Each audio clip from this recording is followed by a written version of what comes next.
Have you ever wondered how to capture the perfect balance of lettering style, size, and space on the page?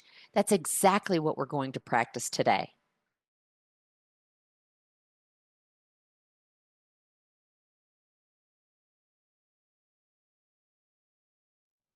Hi, friends. My name is Heather Leavitt Martinez, and today I'm excited to walk you through my go to sketchnote layout from start to finish using some of my favorite lettering tools. Whether you're just starting out or a seasoned pro, you'll see how easy it is to lay out all of the elements of your sketchnote onto the page. My go to sketchnote layout is very simple, easy for the viewer to read, and adaptable, making it versatile for capturing live content quickly and effectively. It's a functional, customizable structure that you can rely on every time. Here's what I'll be using and what you may want to have on hand as you follow along. I'll be writing in Neuland's Bulletproof Sketchbook, which is perfect for travel and everyday use. Why? It has a soft cover, and the small gray dot grids keep everything looking neat and structured while leaving room for creativity. I'll also be writing and drawing with a pencil, a Sketch 1.5 millimeter, a Sketch 1 outliner, a Fine 1 Flex, and Fine 1 Art.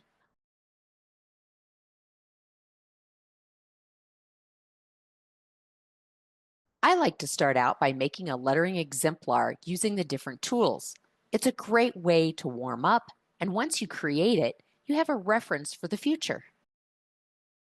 Now, here's the cool part. This practice has helped me improve consistency and proportion so I can manage the space on the page more effectively.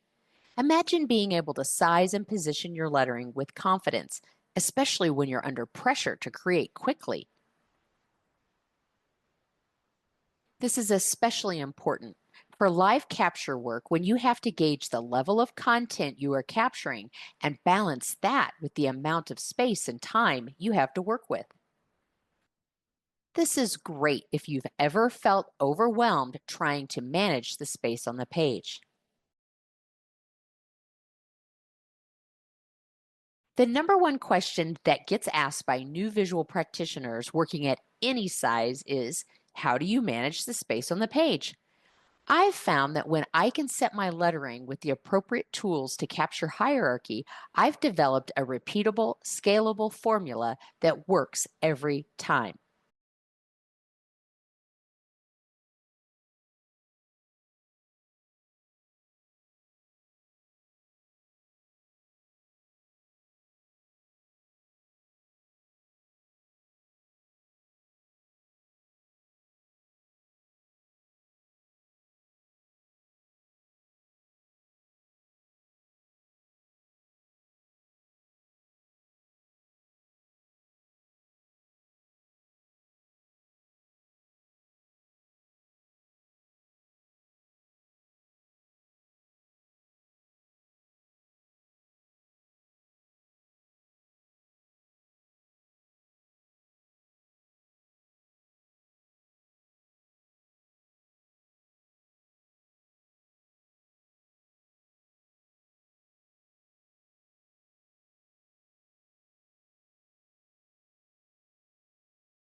To create a quick hierarchy formula, choose a title style, a rapid capture style, and a lettering style that will help you emphasize those important captures.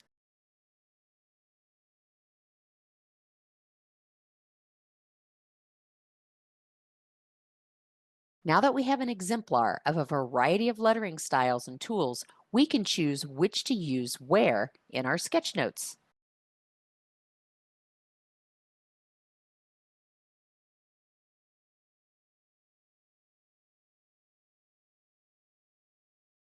First, I begin by sketching the layout of the page in pencil.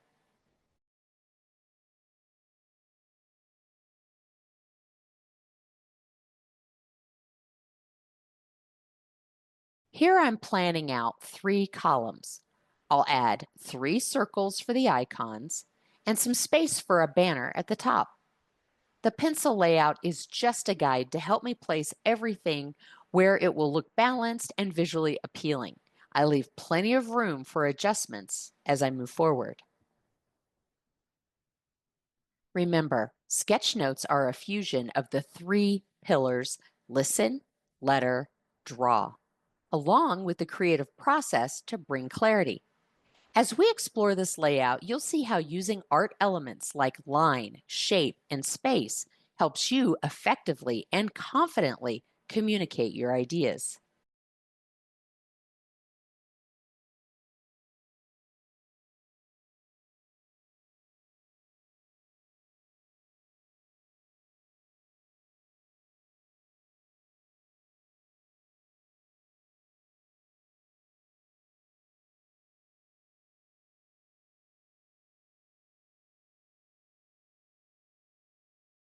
Once I'm happy with the layout, I'll move on to inking the title. For the word world, I use the Fine One outliner to give it a bold sign painter look. For Sketchnote, I'll switch to italic style in red to make it stand out.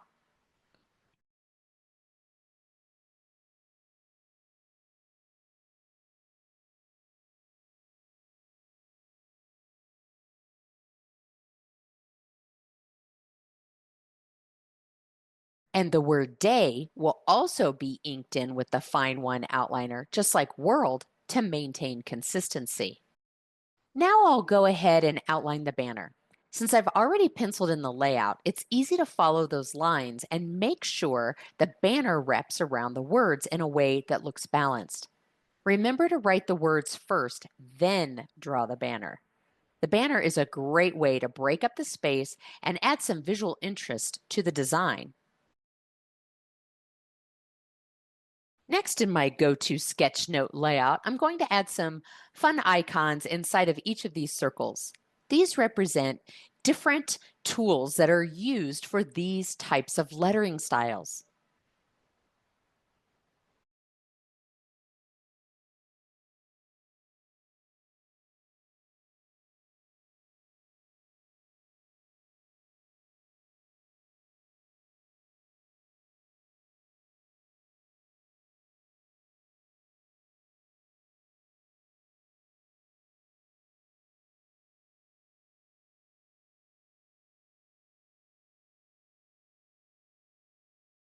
Whether it's an architect, a sign painter, or someone with a signature style, drawing these icons gives the sketchnote personality and makes it more engaging.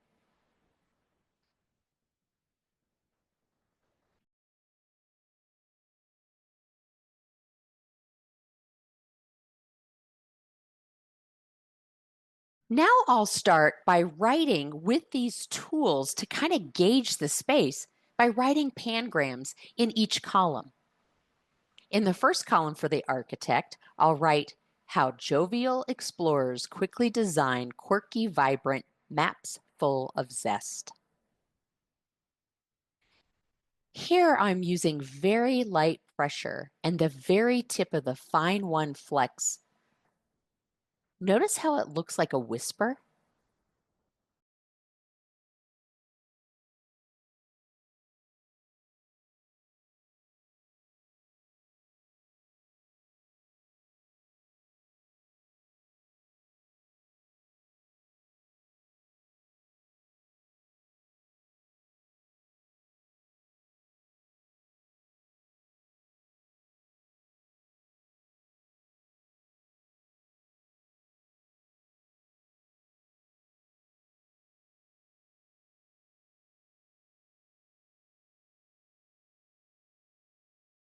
If I use the side of the nib and more pressure, you can see that it's much bolder.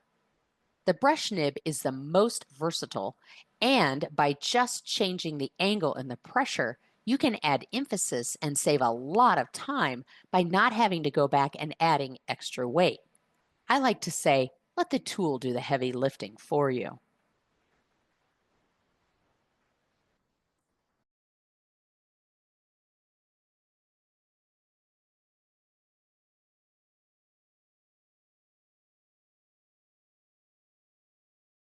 In the second column for the sign painter, I'm writing, expert sign painters know how to mix bold, jazzy quotes with quick, vibrant flair. Notice I'm still using the side of the nib, but I've changed up the style. This gives me a chance to show off some of that bold, quick lettering you might see in sign painting. You can write it in all uppercase letters, which is more formal. But remember that when writing in all caps might be faster and more legible, it's not always more readable. To be more accessible to your reader, it's best to write in lowercase. It takes longer and you have to focus on the form, but it's better for the reader.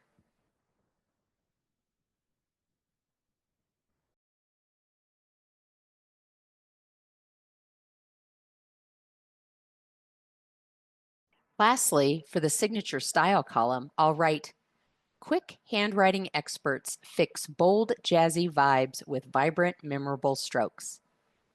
This is where I can show off some fluid handwriting, adding a personal touch to the design. I teach a class called Finding Your Signature Style. It's based on your unique handwriting, not a set style. So here you can see that I went back to writing with very light pressure on the tip of the nib and made it bolder by using the side of the nib and much more pressure. Looking over the page, you can see how versatile this brush nib truly is. It can write a variety of stroke widths just by changing up the angle and the pressure, and a variety of lettering styles just by following a few attributes. Now, normally, I wouldn't use so many styles on a page. As a general rule, I would choose a title, capture, and emphasis style. Keeping it simple and assigning a tool, size, and style for each task is the foundation of my trademark hierarchy formula, and it can be scaled up in size for flip chart, pinboard, and wall chart size. Now, I'll add in some extra elements by drawing frames around each pangram, attributing to the corresponding tools. This helps connect the text to the tool in the sketchnote. In a real-world scenario, you may consider drawing a portrait of the person you're sketchnoting to represent what they said.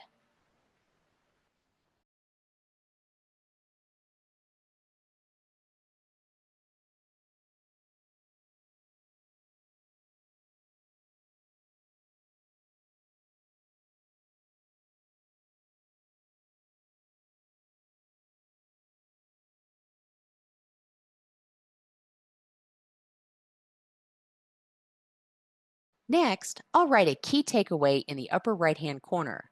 For today, it's practicing your lettering with different tools will help you improve form, consistency, and most importantly, gauge the space lettering takes up on the page.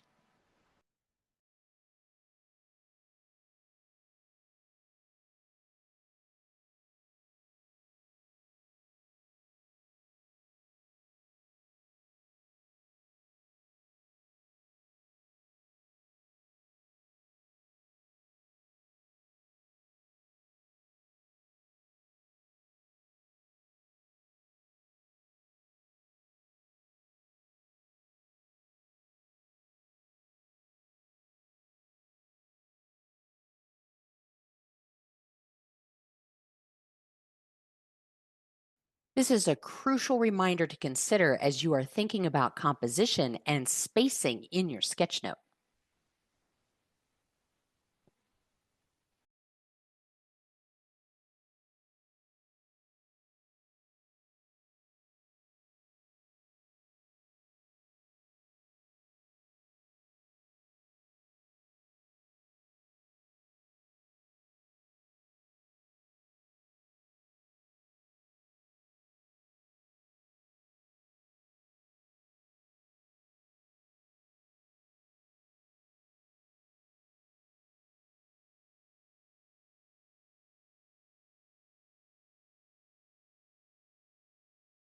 To finish off the sketchnote, I'll add some drop shadows around the boxes and banner to give it depth.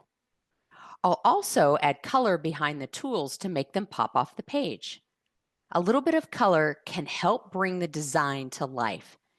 and any smaller notes to round out the sketch note visually and to make it more meaningful to the reader.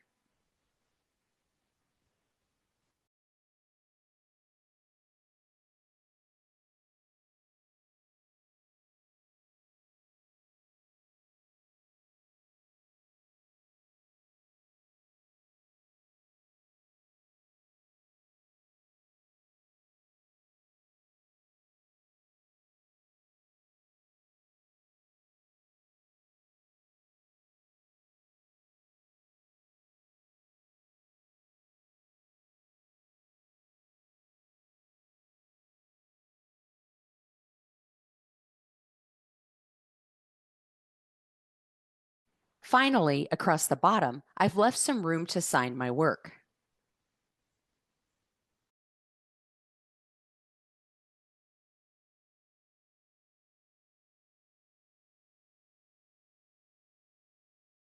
And that's it. We've completed our sketch note, bringing together dynamic lettering, drawings of icons, and key takeaways all in one page. While this sketch note is a good example of what's possible in theory, the real-time final product may look different. What's most important is that the techniques I've shared today are what will help you build consistency and feel confident when sketchnoting live. And all of these techniques can be scaled up to a flip chart, pin board, and wall size chart as long as you're using larger markers. Thanks for watching. Happy sketchnoting, and remember, let's keep lettering together.